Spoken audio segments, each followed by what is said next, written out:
오늘 우리에게 주시는 하나님 말씀은 이사야 9장 1절에서 7절 말씀입니다. 구약성경 977페이지입니다. 전에 고통받던 자들에게는 흑암이 없으리로다. 옛적에는 여호와께서 스불론 땅과 납달리 땅이 멸시를 당하게 하셨더니 후에는 해변길과 요단 저쪽 이방의 갈릴리를 영화롭게 하셨느니라. 흑암에 행하던 백성이 큰 빛을 보고 사망의 그늘진 땅에 거주하던 자에게 빛이 비치도다. 주께서 이 나라를 창성하게 하시며 그 즐거움을 더하게 하셨으므로 추수하는 즐거움과 탈취물을 나눌 때의 즐거움 같이 그들이 주 앞에서 즐거워하오니 이는 그들이 무겁게 맨 멍에와 그들의 어깨의 채찍과 그 압제자의 막대기를 주께서 꺾으시되 미디안의 날과 같이 하셨음이니이다. 어지러이 싸우는 군인들의 신과 피 묻은 겉옷이 불의 섭같이 살라지리니 이는 한 아이가 우리에게 낳고 한 아들을 우리에게 주신 바 되었는데 그의 어깨에는 정사를 메었고 그의 이름은 기묘자라 모사라 전능하신 하나님이라 영존하시는 아버지라 평강의 왕이라 할 것임이라. 그 정사와 평강의 더함이 무궁하며 또 다윗의 왕자와 그의 나라에 군림하여 그 나라를 굳게 세우고 지금 이후로 영원히 정의와 공의로 그것을 보존하실 것이라. 만군의 여호와의 열심히 이를 이루시리라. 아멘. 여러분, 크리스마스 하면 아이들은 산타를 기다립니다. 저도 어릴 적에 산타를 기다리며 양말을 걸어둔 적이 있습니다. 그런데 성탄절 아침에 눈을 떠보면 매번 양말은 비어 있었고 그때마다 저는 이런 생각을 했습니다. 그래, 내가 올해도 착하게 살지 못했구나. 좀 착하게 살았으면 이 양말에 선물이 채워졌을 텐데 라고 생각을 했습니다. 그런데 어떤 때는 올해는 내가 좀 착하게 살았는데 왜 산타 할아버지가 내 양말에 선물을 가져다 주지 않는 거지? 라고 화를 내며 짜증을 낸 적도 있습니다. 그러던 어느 날 제가 걸어두었던 양말에 드디어 선물이 차 있었습니다. 누군가가 선물을 넣는 장면을 제가 목격하고는 드디어 올해에는 산타 할아버지를 목격할 수 있겠구나, 그렇게 생각을 했습니다. 그런데 여러분, 그 기대와 흥분은 곧 사라지고 말았습니다. 왜냐하면 선물을 넣어주신 분은 산타 할아버지가 아니라 주일학교 교사 선생님이었기 때문입니다. 성탄절에 선물을 전해준 분이 교회학교 선생님이었다라는 사실을 확인한 뒤로는 저는 산타를 더 이상 기다리지 않습니다. 주일학교 아이에게 제가 이 이야기를 한번 해준 적이 있습니다. 그랬더니 그 아이가 대뜸 화를 내면서 아니라니까요, 이렇게 화를 내는 겁니다. 그리고는 산타는 있어요 라고 계속해서 화를 내는 겁니다. 그 아이는 아마도 선물에 대한 기대감을 포기하고 싶지 않았던 모양입니다. 저처럼 산타로부터 받는 쓴맛을 경험해보지 못했기 때문에 여전히 산타를 기다리고 있었던 모양입니다. 여러분, 산타를 기다린다는 것, 아니 누군가를 기다린다는 것은 우리 마음의 기대와 소망을 가져다 주기도 합니다. 그러나 한편으로는 그 기다림이 우리를 실망케 하기도 합니다. 오늘 본문은 누군가를 기다리는 이스라엘 백성들의 이야기입니다. 이스라엘 백성들이 기다리는 사람이 누구입니까? 본문에서 그 사람은 어두움에 있는 백성들에게 큰 빛을 전할 자다라고 소개합니다. 나라를 창성하게 하고 전쟁에서 이기게 할 분이라고 소개합니다. 그분은 백성들을 힘들게 하고 어렵게 했던 것을 단숨에 꺾어버릴 수 있는 분이다라고 성경은 소개합니다. 당시 이 열강의 중심에 아수르가 있었다는 점을 고려한다면 백성들이 기다리고 있는 이 사람이 하는 일은 예사롭지가 않습니다. 여러분, 아수르라고 하는 나라는 그렇게 만만한 나라가 아닙니다. 북이스라엘을 멸망시킨 장본인이 아수르입니다. 남유다에게도 여전히 주변국의 위협이 되는 위협을 가하는 나라였습니다. 아수르의 지배와 영향 아래에 있는 이상 이스라엘과 유다는 희망과 승리, 즐거움을 기대할 수 없었습니다. 이스라엘의 정치적이고 종교적인 상황도 그렇게 좋은 게 아닙니다. 하나님의 말씀을 신뢰하지 않습니다. 하나님의 능력과 주권을 신뢰하라고 선지자들이 전달을 했지만, 메시지를 전했지만 백성들은 그렇게 하지 않습니다. 우리가 강해야 한다고 생각해서 주변 나라를 자꾸만 의지하려고 합니다. 여러분, 힘이 있어야 강해야 뭐라도 할 수 있지 않느냐, 여러분 그렇게 생각하는 것은 그 당시 이스라엘이나 지금 우리나 별반 다르지 않는 것 같습니다. 백성들은 자신들의 상황과 처지를 하나님의 긍휼과 보호하심을 통해 다루어야 하는데 하나님의 말씀에 귀를 기울이지 않습니다. 잘못된 모습이 발견이 됐는데, 하나님 앞에서 옳지 못한 것이 발견이 됐는데 그것을 인정하고 고치려고 해야 하지 않습니까? 하지만 그들은 그렇게 하지 않습니다.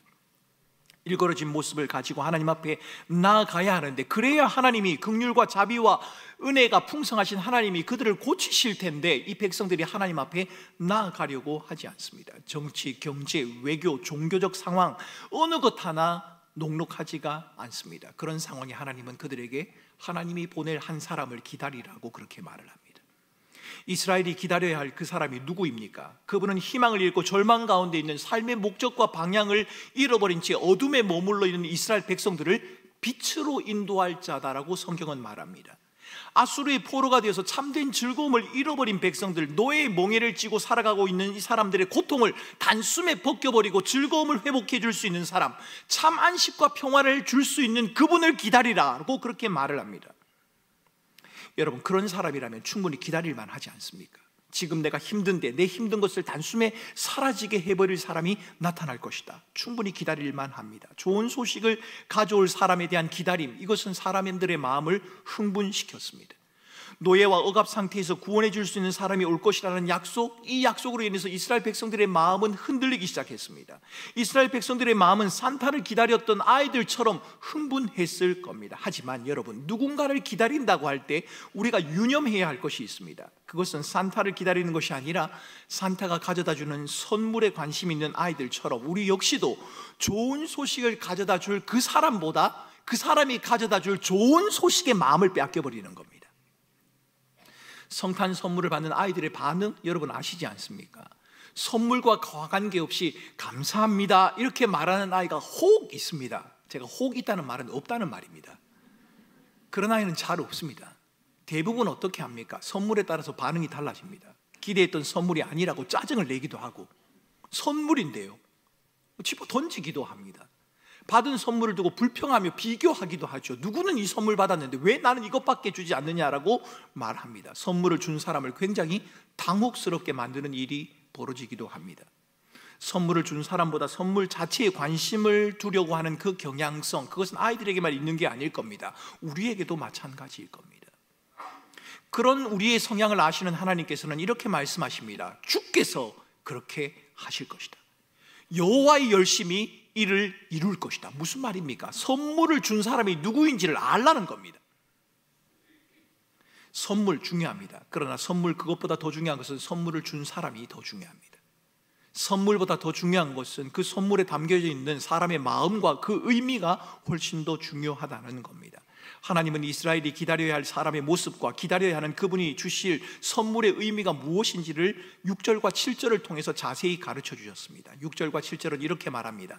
한 아기가 우리를 위하여 태어났으며 한 아들이 우리에게 주신 바 되었기 때문이다. 권세가 그의 어깨 위에 있고 그는 환상적인 지략가요 강력한 용사다. 영원한 아버지요 평화의 방배이다. 그의 권세가 커질 것이고 다윗의 위 다윗의 자리와 그의 왕국에는 끝없는 평화가 있게 될 것이다. 누구로 말미암아서요? 기다리는 그 사람 때문에 그렇다는 겁니다. 여러분, 하나님이 기다리라고 한 그 사람 때문에, 그 아들 때문에, 그 아기 때문에 이 일이 가능해진다는 겁니다. 여러분, 그 아이의 모습을 생각해 보십시오. 우리에게 선물을 가져다 주시는 그분의 어깨에는 권세가 걸려 있다고 성경은 말합니다. 그분은 탁월한 지략가입니다. 강력한 용사입니다. 영원한 아버지요 평화의 왕이라고 불릴 것입니다. 그분은 자신이 세운 나라를 굳건히 붙드시고 정의와 공의로 영원히 다스리며 지킬 것입니다. 그분의 권세는 무너지지 않습니다. 이스라엘 백성들은 이 본문을 읽으면서 그가 누구일지 궁금했습니다. 과연 이 사람이 이스라엘의 해방과 자유를 가져다 줄 사람이 맞는가 생각했습니다. 기다리던 그 사람이 나타나기만 하면 정치적으로 종교적으로 무너져버린 이스라엘이 회복될 수 있을까? 도대체 그 사람이 누구일까? 언제 온다는 건가? 궁금했다는 말입니다. 여러분, 하나님이 이스라엘에게 기다리라고 말한 그 사람, 이스라엘이 기다려야 하는 그 사람이 도대체 누구입니까? 여러분, 우리의 삶에 문제가 있을 때 그 문제를 해결해 줄 수 있을 만한 그 사람, 그런 환경, 그런 상황, 그것을 기다리는 것이 우리들이지 않습니까? 이스라엘 백성들도 마찬가지입니다. 고난과 역경에 처해 있는 자신들의 상황을 해결해 줄 수 있는 사람을 기다리라고 하는 주님의 말씀에 그들은 귀가 솔깃했을 것입니다. 여러분, 우리는 이스라엘에 등장하고 있는 많은 왕들을 알고 있습니다. 히스기야 왕을 알지 않습니까? 여호와는 나의 힘, 탁월한 왕입니다. 종교개혁을 일으켰던 요시야 왕도 있습니다. 하나님이 정의와 공의를 회복하고 사랑했던 왕입니다. 그런 사람들이 나타난다면 이스라엘과 유다는 회복될 수 있을 것이다. 그렇게 생각하지 않았겠습니까? 이스라엘 역사에서 탁월하고 출중한 인물이 어디 한둘이겠습니까? 믿음의 많은 선배들이 하나님 나라를 위해서, 하나님의 영광을 위해서 애쓰고 이바지한 것이 사실입니다. 하지만 그럼에도 그들에게는 모두가 다 한계와 연약이 있었습니다. 영원하지 않다는 겁니다. 그들이 훌륭한 것은 분명하지만 많은 이들의 탁월함에도 불구하고 그들은 충분한 자들은 아닙니다. 그들은 본문이 말하는 선물의 주인공이 아니라는 말입니다. 사랑하는 성도 여러분, 저와 여러분의 인생의 문제를 해결하기 위해서 그것만 있으면, 그것만 주어지면, 그 사람만 내게 있으면 이라고 생각하는 그것이 영원한 해결책이 아닌 듯 말입니다. 그들은 본문이 말하는 선물의 주인공이 아니라고 성경은 말합니다. 그렇다면 이스라엘이 기다려야 하는, 이 본문이 말하고 있는 기다려야 하는 이 선물의 주인공이 도대체 누구입니까? 마태복음 4장은 그분이 누구신지를 우리에게 분명히 밝히고 있습니다. 마태복음 4장에는 이렇게 기록합니다. 예수께서 요한의 잡힘을 들으시고 갈릴리로 물러가셨다가 나사렛을 떠나 스불론과 납달리 지경 해변에 있는 가버나움에 가서 사시니 이는 이사야 선지자 이사야로 하신 말씀을 이루려 하심이니라. 여러분, 이사야 본문과 마태복음 4장 사이에 공통점이 있지 않습니까? 이사야 9장 1절에서 7절 이방 민족인 아수르의 압제하에서 시달렸던 백성들을 구출하는 그 지역이 바로 스불론과 납달리와 갈릴리 지역입니다. 그런데 이 지역을 중심으로 일어나게 되는 하나님의 놀라운 구원 사역이 마태복음 4장을 통해 이루어졌다라고 성경은 말합니다. 마태복음 4장 14절 17절을 제가 다시 한번 읽어보겠습니다. 이는 선지자 이사야를 통하여 하신 말씀을 이루려 하심이라. 여러분, 선지자 이사야의 말씀을 이루려 한다는 겁니다. 누굴 통해서요? 예수께서 비로소 전파하여 이르시되 회개하라 천국이 가까웠느니라 하시니라. 예수님을 통해 이루어졌다는 겁니다. 애굽, 아수르, 바벨론 등 열방 국가들로부터 괴롭힘을 당했던 이스라엘도 때가 되면 그들로부터 노임을 받게 될 것입니다. 실제 노임을 받았습니다. 여러 왕들을 통해서 말입니다. 하지만 그들은 진정한 왕이 아닙니다. 하나님의 형상으로 지음을 받은 인간이 누려야 할 진정한 자유와 평화가 아니라는 말입니다. 사랑하는 성도 여러분, 저와 여러분들이 살아가는 이 세상에서 누리는 평화, 자유, 여러분, 그것은 진정한 자유와 평화는 아닙니다. 왜요? 인간은 누구나 죄와 죽음의 절망으로부터 벗어날 수 없기 때문입니다. 인간이 직면한 죄와 죽음의 절망으로부터 우리를 건져낼 수 있는 영원한 왕, 그 왕은 그들이 아니라는 겁니다. 우리 삶의 진정한 대안은 선지자 이사야의 예언을 성취하고 계신 예수 그리스도, 다윗의 위에 앉으신 나사렛 예수 그리스도, 그분뿐입니다. 왜요? 그분이 죄와 죽음의 절망 앞에 서 있는 저와 여러분들을 건져내셨기 때문입니다. 갈릴리에서부터 구원 사역을 시작하심으로써 이사야가 예언한 바를 성취하신 다윗의 아들, 이새의 줄기에서 나온 싹임을 스스로 입증하고 계신 예수 그리스도, 그분이 우리 인생의 해답이 된다는 말입니다. 이사야 본문의 모습은 마치 왕의 대관식과도 같아 보입니다. 연약해 보이는 아이인데 그 속에는 강함이 있습니다. 아무것도 할 수 없는 아이처럼 보이는데 그분에게는 못하실 일이 없습니다. 어려서 아무것도 분간할 수 없을 것처럼 보이는데 탁월한 지혜와 능력을 가지고 있어서 그 누구도 그 지혜를 따라갈 수가 없습니다. 아기가 쉽게 지치고 포기할 것 같은데 그의 일하시면 누구도 멈추게 할 수가 없습니다. 이사야서가 묘사하고 있는 이 아기의 모습, 아니 마태복음에서 등장하고 있는 예수님의 모습이 그랬다는 겁니다. 하지만 안타깝게도 사람들은 예수님을 기다리고 예수님을 주목하는 일에 실패하고 말았습니다. 그들의 눈에 비친 예수님의 모습이 오랫동안 기다려왔던, 그들이 기대했던 그 구원자의 모습이 아니었기 때문입니다. 말 구유에 누우신 예수는 사람들의 이목을 집중시킬 만큼 탁월한 모습이 아니었습니다. 십자가를 지고 가는 예수님의 모습, 볼품이 없습니다. 흠모할 만한 것도 없습니다. 아니, 무능해 보이기만 합니다. 예수님이 무리를 걷고 오래된 병자를 고치고 물로 포도주를 만들 때, 물고기 2마리와 떡 5개로 5,000명을 먹일 때 사람들은 소리쳤습니다. 드디어 기다렸던 메시아가 우리에게 왔다, 우리의 왕이다 라고 말입니다. 하지만 예수님이 행하시는 일이 자신들의 원함을 충족시켜 주지 못하자 그들은 예수님은 구원자가 아니라고 예수님을 등지고 말았다는 말입니다. 자신들의 원함대로 예수님이 일해주지 않으니까요. 눈에 보이는 현상과 능력에 주목하느라 예수님을 주목하지 못하는 모습, 여러분, 이 모습은 마치 성탄 선물에 집중하느라 성탄 선물을 전해준 그 사람을 집중하지 못하는 아이들의 모습과도 비슷합니다. 가지고 싶은 선물에 주목하느라 막상 선물을 주신 분을 놓쳐버리는 잘못, 여러분, 이 잘못을 범하기는 저와 여러분도 마찬가지입니다. 주님이 주시는 선물에 집중하다 보니 주님 그분을 놓쳐버린다는 겁니다. 죄와 죽음의 절망 앞에 있는 우리에게 꼭 필요한 것, 영원한 생명을 주신 예수 그리스도, 그분을 기다리고 그분을 주목하는 것이 중요하다. 여러분, 우리는 그것을 잘 알고 있습니다. 우리가 잘 알고 있기 때문에 이렇게 예배 드리는 것 아닙니까?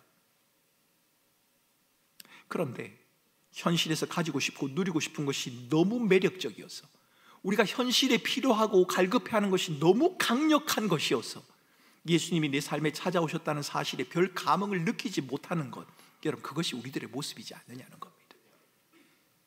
예수님이 전부란 것도 알고, 예수님이 내 삶의 주인이란 것도 고백하고, 예수님이 내 인생을 인도해 간다는 것도 우리가 날마다 그렇게 말하지만, 막상 세상을 살다 보니 우리의 눈에 보이고 손에 잡히고 우리가 경험하는 것들이, 우리를 하여금 우리가 목말라하고 가지려고 하는 것들이 너무 매력적이고 너무 강력하기 때문에 예수님이 나와 함께 하십니다, 예수님이 나에게 오셨습니다, 기다리던 그분이 우리에게 오셨습니다라는 그 말이 별로 우리에게 감동으로 와닿지 않는다는 말입니다.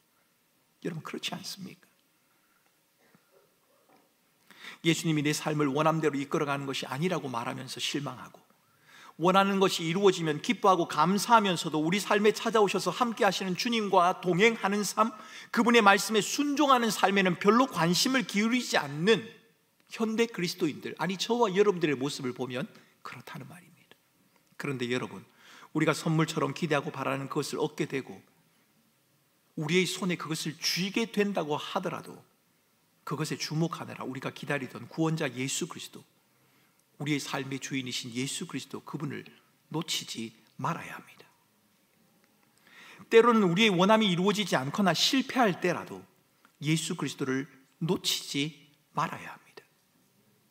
우리의 원함이 이루어졌을 때나 우리의 원함이 이루어지지 못했을 때나 어떤 경우에라도 우리는 우리의 삶의 주인 예수 그리스도를 놓치지 말아야 한다는 것을 여러분들에게 말씀드리는 겁니다. 교인들을 신방하고 만나면서 현실의 삶이 녹록하지 않다는 것, 치열함 속에서 믿음으로 살아간다는 것이 결코 만만치 않다는 것, 여러분, 그것을 저는 잘 알고 있습니다. 매일같이 경험하고 있습니다. 파산을 경험하고 모든 걸 잃어버릴 위기에 놓인 분들도 계시고, 육체적인 고통과 아픔이 전혀 나아지지 않는, 아니 갈수록 더 악화되거나 치료 방법조차 찾을 수가 없어서 그저 하루하루를 힘겹게 버텨나가고 있는 그런 분을 만날 때도 있습니다. 자녀의 연약한 부분을 두고 평생을 씨름하며 살아야 하는 그런 분도 계시고요, 마음에 찾아오는 불안과 두려움 때문에 주어진 일을 감당할 수 없고 잠을 이루지 못하는 그런 분들도 계십니다. 교인들 가운데 말입니다. 믿음으로 산다고 애를 쓰는데도 여전히 이해할 수 없는 현실의 문제 앞에서 허덕이는 그런 분들을 만나면 그분들에게 도대체 뭐라고 말을 해줘야 이분들이 좀 힘을 얻을 수 있을까? 그분들에게 뭐라고 말을 해줘야 이분들에게 위로가 될까를 늘 고민하게 됩니다. 마음 같아서야 조금만 기다리라고, 조금만 기다리면 예수님이 오셔서 병을 고쳐주실 거라고, 예수님이 힘든 상황을 벗어나게 할 것이고 자녀들의 문제도 풀어주실 것이라고 말해주고 싶습니다. 아니, 실제로 저는 교인들을 위해서 기도할 때 그렇게 기도합니다. 교인들이 이 세상 가운데서 많은 것들을 마음껏 누릴 수 있었으면 좋겠고, 그것이 여러분들이 원하는 것이면 더 좋겠다, 여러분, 저는 그렇게 기도합니다. 그런데 여러분, 이것을 아십니까? 하나님은 우리의 원함을 주시는 것이 아니라, 하나님은 우리의 원함을 주시는 분이 아니라 선하신 하나님 자체를, 자기 자신을 주시는 분이십니다. 하나님은 우리와 동행하시고 우리를 끝까지 놓지 않으시리라고 하는 것, 어떤 상황에도 우리와 함께 하셔서 우리를 의의 길, 바른 길로 인도하시겠다고 약속하시고 그 약속이 이루어졌다는 것을 우리가 알기를 원하십니다. 성경이 우리에게 기다리라고 한 분, 그분이 오심을 기뻐하고 기념하는 날, 죄와 죽음의 절망 앞에 서 있는 우리에게 생명을 주시고 어둠에서 빛으로 옮긴 예수 그리스도, 그분의 오심을 기뻐하고 기억하는 날, 여러분, 그날이 바로 성탄절이지 않습니까? 우리는 성탄을 통해 기다리던 예수님이 오셨음을 기뻐하고 오신 예수님과 동행하며 또한 다시 오실 예수 그리스도를 기다립니다. 우리는 성탄의 진정한 의미를 왜곡하거나 놓치지 않도록 주의해야 합니다. 하나님은 예수님을 이 땅에 보내셔서 하나님을 경험하는 삶을 살기를 원하십니다. 하나님은 저와 여러분이 하나님을 경험하는 삶을 살기를 원하십니다. 하나님이 우리와 동행하시고 우리를 끝까지 놓지 않으실 것이라는 그 사실을 우리가 알기를 원하고 그 사실을 붙들고 이 세상을 살아가기를 하나님은 원하신다는 겁니다. 그런데 혹시 우리는 어떻게 하면 예수를 믿어서 내가 원하는 것을 얻고 어떻게 하면 예수를 믿어 보다 나은 삶을 살아갈 수 있을까? 이것만을 고민하고 있지는 않느냐는 말입니다. 마치 성탄 선물을 주는 사람보다 선물 자체의 마음을 빼앗긴 아이들처럼 말입니다. 여러분이 예수님이 내 삶에 뭘 이루어 주실지에 대한 궁금증과 기대, 여러분 저도 그게 있습니다. 예수님이 내 삶에 뭘 이루어 주실까? 내년에는 어떻게 될까? 우리 아이들은 어떻게 될까? 궁금합니다. 그래서 그 궁금증을 가지고 하나님 앞에 기도할 때도 있습니다. 그러나 여러분, 예수님이 내 삶에 뭘 이루어 주실지에 대한 궁금증과 기대보다 중요한 것이 있습니다. 그것은 내 삶에 무엇이 주어질지, 어떤 일이 일어날지 모르지만 하나님이 내 삶에 찾아오셨고 그 하나님이 나와 함께 하신다는 것을 아는 것입니다. 이게 훨씬 더 중요합니다. 내게 무엇이 주어지고 무슨 일이 일어날지 알 수는 없지만 모든 일들 가운데서 여전히 함께 하시는 하나님을 전적으로 의지하며 살아가는 것이 중요하다는 말입니다. 이사야 본문을 통해 기다리라고 말했던 예수 그리스도, 그분은 이미 오셨습니다. 그리고 우리와 함께 하십니다. 그리고 장차 다시 오시겠다고, 장차 다시 오실 예수 그리스도, 그분을 기다리라고 우리에게 말씀하십니다. 그러니 여러분, 우리는 마치 예수님이 오지 않은 것처럼, 예수님이 다시 오실 그날이 없는 것처럼 아무렇게나 살지 말고 믿음과 소망 가운데 성실하게 오늘을 살아가야 합니다. 하나님이 우리 아버지가 되시기 때문에, 예수님이 우리의 아픔을 아시기 때문에, 예수님이 나를 찾아오셨기 때문에, 나와 함께 하시며 우리의 걸음을 인도하시기 때문에 우리는 힘들면 힘들다고 하나님 앞에 말할 수 있는 겁니다. 왜요? 하나님이 우리의 아버지시니까요. 우리가 하나님의 자녀이니까요. 버티고 잘 버텼습니다 라는 모습을 하나님 앞에 보이는 것이 아니라 힘들면 힘들다고, 어려우면 어렵다고, 버거우면 버겁다고, 넘어지면 넘어졌다고 그분에게 말할 수 있는 겁니다. 왜요? 그분이 우리를 찾아오셨고 우리와 함께 하시고 그분이 우리를 자녀로 삼으셨고 그분이 우리의 아버지가 되시기 때문입니다. 우리 삶의 현실도, 우리의 원함도, 감정도, 느낌도 변할 겁니다. 하지만 이미 오신 예수 그리스도를 통해 보여주신 하나님의 사랑, 여러분 그것은 영원합니다. 다시 오시겠다는 주님의 약속, 그것이 눈에 보이지 않아서 막연하게 느껴질 때도 있겠지만 우리를 보호하시고 지키시며 우리의 걸음을 인도하신다는 주님의 말씀은 변함이 없습니다. 그래서 여러분, 우리는 이렇게 말할 수 있습니다. 예수 그리스도, 그분이 우리의 영원한 소망이 되십니다. 그래서 우리 믿음의 선배들은 영원한 소망 되신 주님을 이렇게 찬송해 왔지요. 내 마음의 주여 소망되소서, 주 없이 모든 일 헛되어라. 밤에나 낮에나 주님 생각, 잘 때나 깰 때나 함께 하소서. 이 믿음의 선배들이 찬송이 저와 여러분의 찬송이 되었으면 좋겠습니다. 우리 삶의 현실이 그렇게 쉽게 풀려지지는 않을 겁니다. 고달픈 삶이 계속될 수도 있고 우리가 원치 않는, 예측하지 못한 일이, 예기치 못한 일이 우리를 찾아올 수도 있을 것입니다. 그런 가운데서도 하나님은 우리를 향해서 내가 너와 함께한다, 내가 너를 지키며 너를 포기하지 않고 너를 붙들고 있다, 주님은 그렇게 말씀하십니다. 이 소망 되신 주님을 붙들고 성탄을 맞이하는, 또 남은 2023년을 마무리하는 우리 사랑하는 꿈꾸는 교회 모든 교우들의 삶이 되시기를 주님의 이름으로 축원합니다.